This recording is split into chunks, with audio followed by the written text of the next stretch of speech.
আসসালামু আলাইকুম। আপনারা কেমন আছেন? আশা করি সবাই ভালো আছেন। আলহামদুলিল্লাহ আমিও ভালো আছি। আজকে আমি নিয়ে আসছি সুজির সন্দেশ। খুবই মজা, অসাধারণ সুজির মিষ্টি সন্দেশ। বাসায় বানালে দোকান থেকে কিনে খেতে হবে না। দেখেন কি সুন্দর ভিতরে রস ঢুকে টপ টপ হয়ে রয়েছে। খুবই মজা হয়েছে। চলেন, কড়াই দিয়েছি আমি চুলায়। এখানে 1.5 কাপ দুধ দিব। 1.5 কাপ দুধ দিয়ে দিলাম। 1.5 কাপের দুধের সাথে আমি 2 টেবিল চামচ চিনি, 1 চামচ ঘি দিয়ে এটাকে ভালো করে একটু জাল করে নেব।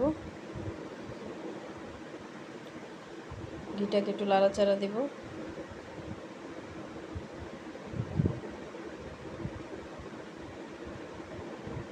আমি এখানে 1 কাপ সুজি ইউজ করছি। এখানে 1 কাপ সুজি, এই যে এখানে 1 কাপ সুজিটাও ঢেলে দিব।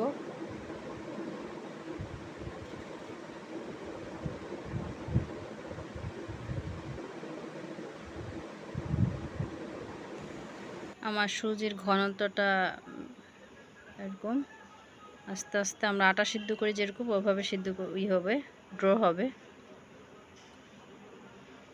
একটু শক্ত না নরমও না, একটা ড্র করে নেব।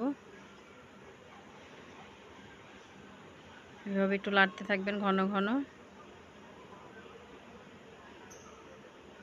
আমার তো হয়ে গেছে, প্রায় হয়ে গেছে।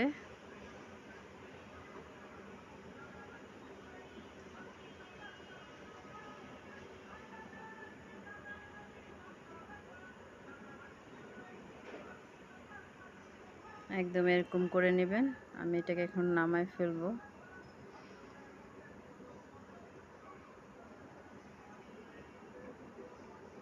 একটা প্লেটে রাখবো, রেখে একটু ঠান্ডা হতে দেব। সুজির ডোটা এটি একটু ঠান্ডা হোক। আমি এখন চিনির শিরাটা বানিয়ে নেব।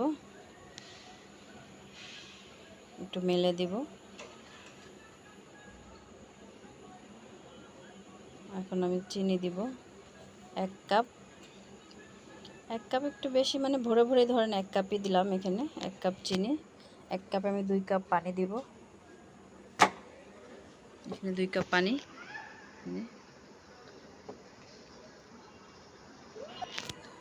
আমি এখন 2টা এলাচ দিয়ে দিব। আপনারা গোলাপ জলও ইউজ করতে পারেন।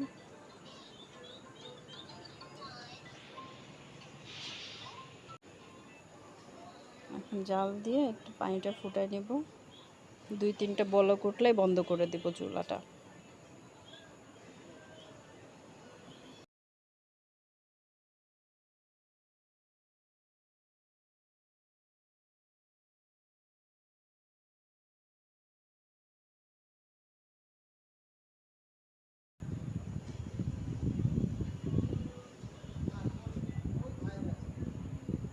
আমার হয়ে গেছে,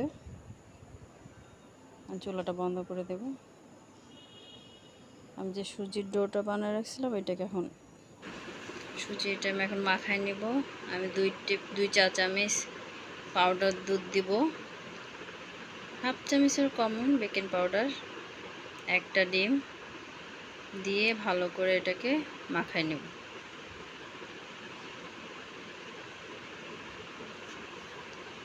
মাখানোটা সুন্দর হলে জিনিসটাও সুন্দর হয়। ভালো করে এটাকে মাখাবো। যত সুন্দর করে মাখাবেন আপনার মিষ্টিটা অত সুন্দর হবে।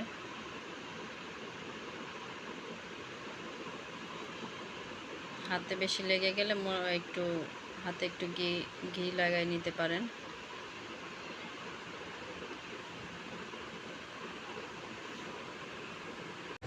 এটাকে ভালো করে মাখাই নেব। যত ভালো করবেন তত মিষ্টিটা ভালো হবে। আমার ডোটা প্রায় মাখানো হয়ে গেছে। আমি এখন হাতটা ধুয়ে নেব, একটু ঘি লাগাই নেব হাতে। আমি একটু বেশ বড়ই রাখবো। এখানে মিনিমাম 16টা-17টা হবে।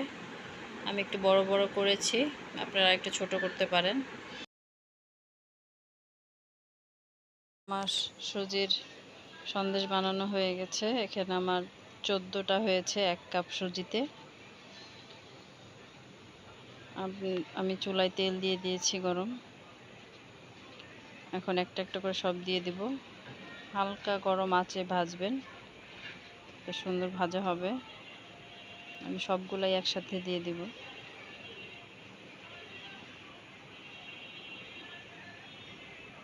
একটু নেড়ে চেড়ে দেবেন, এভাবে কড়াইটা ধরে ফ্রাই প্যানটা ধরে ধরে একটু ঘুরাই দিলে হবে। আর একটু আমি উল্টে পাল্টা করে দিব। বাসায় ট্রাই করুন, খুবই খুবই মজা। দোকান থেকে আর কিনতে হবে না, এরকম বাসায় বানিয়ে খেতে পারলে।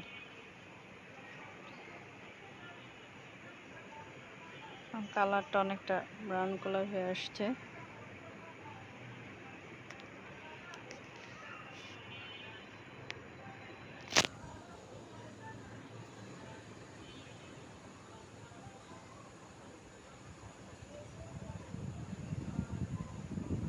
একদম হালকা আছে ভাজবেন,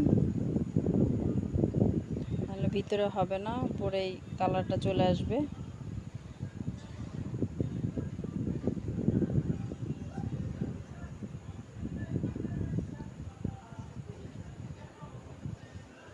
দেখেন কি সুন্দর ফুলে গেছে, পুরা ছোট ফেটে ফেটে যাচ্ছে আর কি।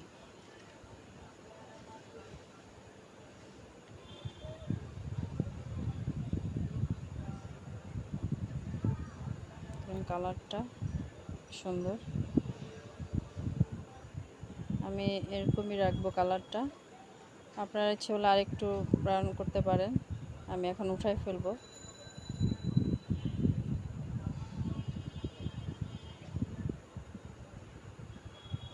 এখন চিনির শিরাটা হালকা গরম আছে, আমি এখানেই দিয়ে দিব সবগুলা, দিয়ে 2 ঘন্টা রেখে দিব।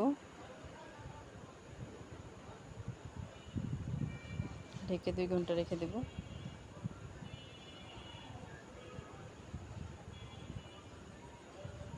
দেখেন 2 ঘন্টা পরে ফুলে রস খেয়ে ট্যাম হয়ে রয়েছে। এখানে আমি ঘি দিয়ে পাউডার দুধ দিয়ে মাওয়া বানাই নিছি। একদম দোকানের মতন দেখতে লাগতেছে। দেখেন আমি সব কটা মিষ্টি এরকম করে নেব। ঘি দিয়ে দুধ দিয়ে বাসায় এরকম বানিয়ে নেবেন। যে হয়ে গেছে আমার, আপনাদেরকে একটু কেটে দেখাই ভিতরটা কত সফট হয়েছে।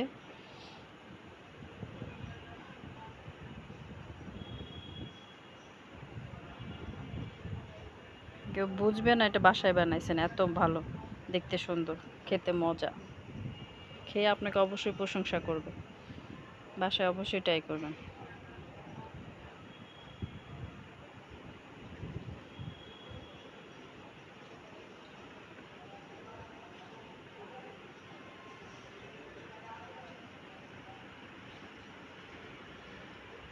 দেখেন ভিতরটা কত সফট।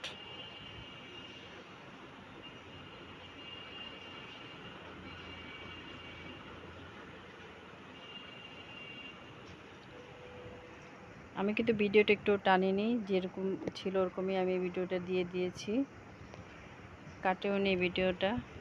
আমার মিষ্টিটা কেমন হয়েছে কমেন্টে জানাবেন। আমার চ্যানেলের সাথে থাকবেন, লাইক শেয়ার এবং কমেন্ট করবেন। আপনারা আমাকে সাপোর্ট করবেন।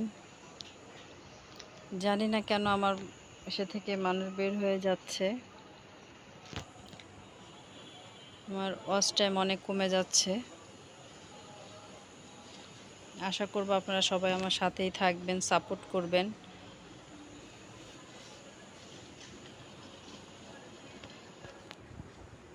নতুন কোনো রেসিপি দেখতে চাইলে কমেন্টে জানাবেন। আল্লাহ হাফেজ।